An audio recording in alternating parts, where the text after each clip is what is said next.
Et notre invité est aujourd'hui Victor Béringuel. Il est maire de la commune de Savines-le-Lac. Il en est aussi le conseiller général. Il est président du SMADESEP, c'est-à-dire le syndicat qui gère la retenue, les rivages de la retenue de Serponçon. Il est secrétaire départemental de l'UMP. Et c'est un jour pas comme un autre. On vous reçoit avec beaucoup de plaisir en ce lundi 30 décembre, qui est votre anniversaire. Donc bon anniversaire, Victor Béringuel.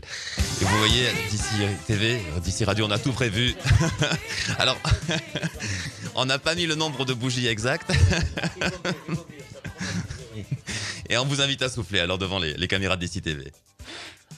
Bravo et merci. Bravo à vous et merci et bon anniversaire encore Victor Béringuel.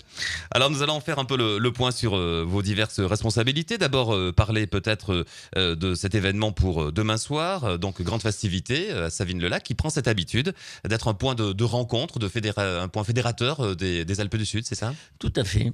Que ce soit l'été à travers les mercredis de feu ou alors le 31 décembre, puisque nous avons également mis ça en place, étant le barycentre du département, l'ensemble des Hauts-Alpins ou ceux qui veulent y participer peuvent se retrouver pour voir un magnifique spectacle aux alentours de 19h avec un magnifique aussi feu d'artifice. Et ce spectacle qui cette année va être fait également par les plasticiens volants, c'est une compagnie de renommée nationale, voire internationale. Et ça me donne l'occasion de remercier notre ami Baudouin, David, qui finalement me propose et nous propose chaque année des spectacles de grande qualité à des prix très raisonnables. Alors si on se retourne un peu sur l'année 2013, il y a ces mercredis de feu qui ont évidemment bien fonctionné. C'est une habitude maintenant les mercredis soirs pendant un mois et demi à peu près. Un mois et demi, mois et demi l'été. Du 14 juillet au 20 août. Avec le recul, 2013 pour Savines-le-Lac et Serponçon, plutôt une bonne cuvée ? Écoutez, alors déjà pour les mercredis de feu, je vous invite à vous rapprocher du secteur économique et des commerçants de la commune et vous donneront leur point de vue. Mais plus sérieusement, oui. On s'aperçoit que les saisons prennent un petit peu de décalage, mais quand même, ce sont des saisons qui sont bien remplies parce que aujourd'hui, le lac de Serponçon et l'entité Serponçon est reconnu comme une vraie destination nautique. D'ailleurs, dans le SMADESEP, nous avons prévu dans les années qui viennent et dès 2014, l'aménagement de zones techniques, de 3 zones techniques finalement sur Serponçon. L'aménagement de nouvelles plages aussi, que ce soit à travers Chanteloube, à travers Rousset, à travers la continuité de la mise en place de la nouvelle plage de Savines-le-Lac.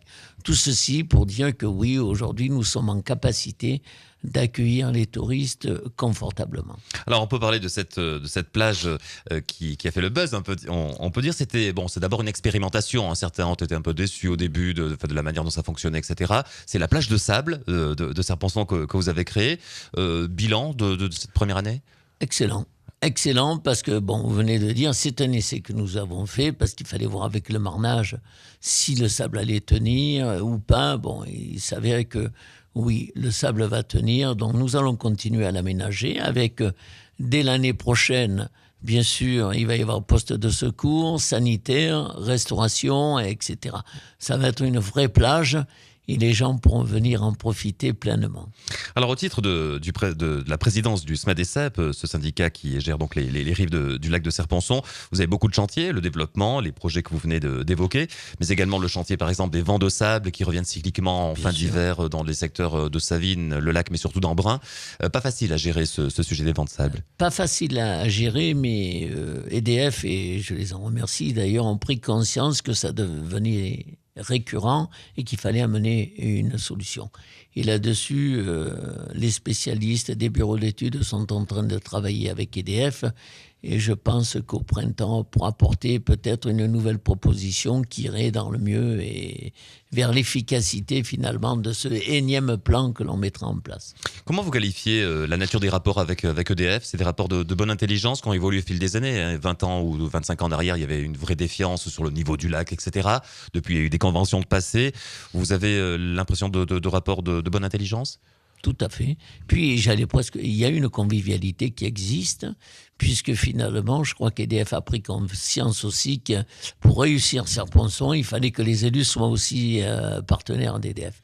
J'ai commencé par une première démarche en 2008 en faisant signer un protocole en garantissant le niveau du lac, jamais en plein le mois de juillet et août, jamais la cote ne doit tomber en dessous de 775, à part vraiment exception. Jusqu'à présent, tout cela a été maintenu.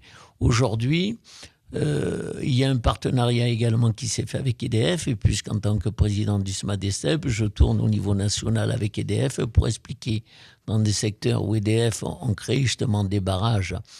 Eh bien, on leur explique que finalement, on peut faire bon ménage, les élus, le territoire et EDF, tout ça avec un objectif touristique. Et les arrosants, bien entendu, qui eux ne sont pas oubliés. Oui, vous avez réussi à briser la glace au fil des années avec les arrosants qui sont venus voir vraiment ce qu'est des Serre-Ponçon. Bien sûr, puisqu'on a reçu des gens du SMAVD. Voilà, ouais. Tout à fait, hein, puisque ça descend jusqu'à Cavaillon, tout ça. Et je crois qu'aujourd'hui, nous faisons tous partie. Notre maire, c'est la Durance. Notre maire, hein, bien entendu, c'est la Durance. Victor Berenguel, merci beaucoup d'avoir été avec nous, d'avoir fait le point. Rendez-vous donc demain soir 19h à Savines-le-Lac pour les grandes festivités de fin d'année. On souhaitera la bonne année plus tard. Bah, tout à fait. Toujours à souhaiter après le premier. Et pour l'instant, on renouvelle ce message de bon anniversaire. Bien, merci. Hein. Et on va le déguster maintenant, ce gâteau. Très bien.